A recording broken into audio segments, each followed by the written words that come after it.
So the recovery is depend on so many factor actually. Okay. The first thing, how quick is the restoration of the blood supply in that artery? Okay. How small is the damage? If the damage is small, patient can recover completely without doing anything. Okay, that is called minor stroke or TIA. Okay, like around 15 to 20% of the patient, they have a very transient weakness and they recover from that phase in the next few hours. So because there is a damage is very small, and it is not affecting the eloquent area of particularly brain area, so they recover very fast.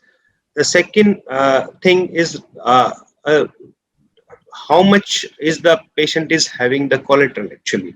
If that area is having the good collaterals means the artery which is blocked, but having the that area is having a collateral supply from the other part of the brain, so that brain may sustain for the longer period of time and not going to damage if you treat properly in that condition, so they recover better. Number two. Third thing depend on the what is the age of the patient. As we go uh, elderly, our brain cells, number of the cells uh, die actually. Okay, that is the normal aging process.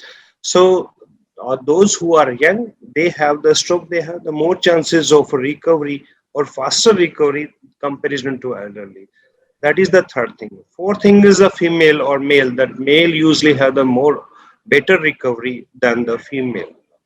And fifth, how good you are doing the rehabilitation part involved in the rehabilitation program post stroke. That is also a main contributory in a stroke recovery phase.